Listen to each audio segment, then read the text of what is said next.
ที่กาญจนบุรีนะคะขอเสียงให้พ่อแม่ตบมือไปถึงรายการดวลเพลงชิงทุนด้วยจ้าใกล้ๆนะคิวอ่ะโอเคเพราะว่าถ้าไม่มีรายการดวลเพลงชิงทุนนะคะก็คงไม่มีต้นข้าวที่มาถึงทุกวันนี้แน่ๆนะคะขอบคุณมากๆนะจ๊ะขอบคุณพ่อแม่ด้วยนะคะไหนตบมือให้ตัวเองเสียงดังๆหน่อยจ้าต่อกันเลยอีกสักหนึ่งบทเพลงนะเดี๋ยวรับรางวัลด้วย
จะหลับตาใจหนาว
เดี๋ยว กล้องจับให้ดีนะคะ เพิ่งมา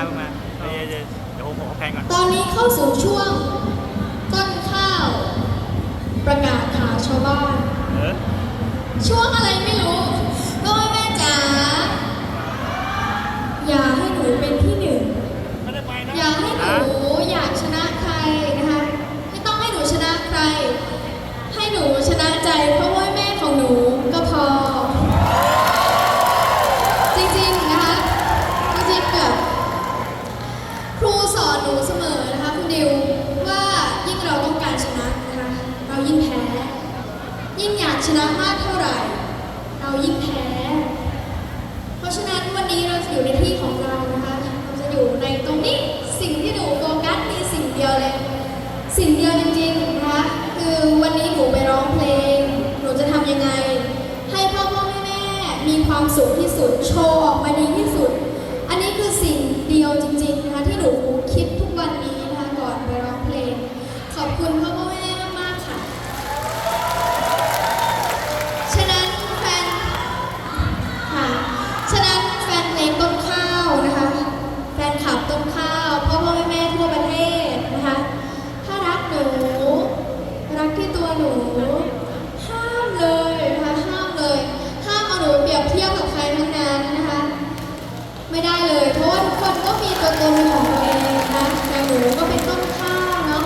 เพราะว่าแม่รักใคร ค่ะ เพราะฉะนั้นก็อย่าเอาเรามาเปรียบเทียบกับใครเลยเนาะ ไม่ได้เลยนะจ๊ะ ต่อจากนี้เราจะไม่เลยนะคะ ถ้าใครยังเอาหนูไปเปรียบเทียบกับคนอื่น หนูเก่งกว่าคนอื่น แบบนี้นะคะหนูจะถือว่าไม่ได้รักหนูจริงนะคะ เพราะว่าเวลาที่เราสำหรับตัวหนูนะหนูรู้สึกว่าเวลาที่เราไปพูดแบบนั้นนะคะกับใครก็แล้วแต่หนูรู้สึกว่าเขาก็คงรู้สึกไม่ดีแล้วเขาก็คงคิดไม่ดีกับตัวหนูนะคะคงจะแบบแอบปั่นไส้ เพราะฉะนั้นถ้ารักหนูนะคะก็รักที่ตัวหนูนะจ๊ะโอเค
ทุมธานีนะขอบคุณทีมงานหลายฝ่ายขอบคุณทีมงานทุกท่าน ขอบคุณไปทางก๊อปปี้โชว์นะขอบคุณลาล่าฟินนี่โชว์ขอบคุณไหมไทยก๊อปปี้โชว์ขอบคุณทีมงานคนบันเสียงนะครับแล้วก็ขอบคุณท่านนายกนะสมาคมคนพิการจังหวัดปทุมธานีนะวันนี้ต้องขอบคุณอย่างสูงที่จัดคอนเสิร์ตดีแบบนี้ให้กับพวกเรา ขอบคุณครับ มีแต่คนอยู่ใกล้ๆเนาะครับผม เจอกันที่19 งานไหน อันนี้ไงที่นครนายกไง นครนายกโอเคสอนสุพรรณนครนายกโอเคได้ครับ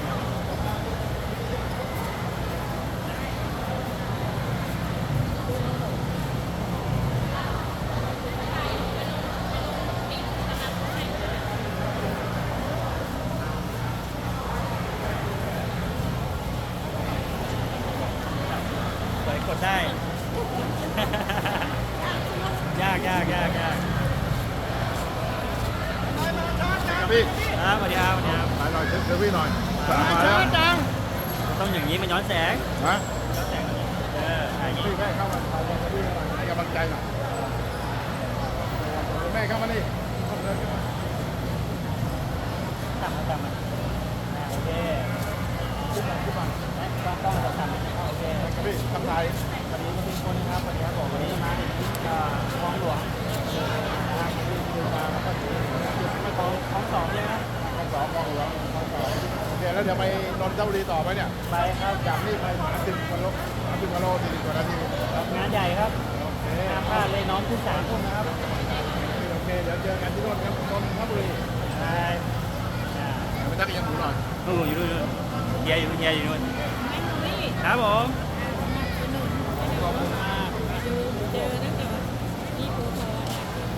ของอ่างของ เอาให้ท่าน ขอบ น้ำ คุ มั ณ น ครับ 100 ครับผมครับผม พี่ดูเธอทุกวันเลยพี่สุขาดูทุกวัน ชื่ออะไรนะ สุธาทิพย์ ตามน้องไปป่ะตามน้องเธอยัง ไป ไง ไปเดี๋ยวเอาทีละคน ตัวจริงเขาลูกหล่อถ้าดูในนู้นมันไม่หล่อฮะโอ้ถึงว่าจะมีสาวให้ไปนอนบ้าน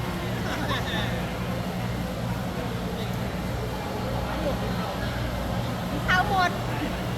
เท้าหมดก่อน เดี๋ยวให้เขาออก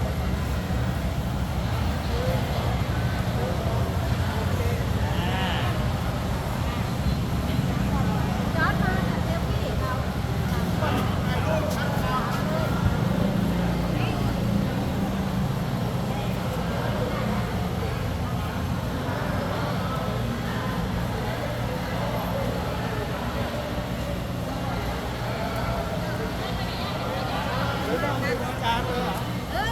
ใจเย็นใจเย็นเอ้าหาครับผมยังไงเอ่ย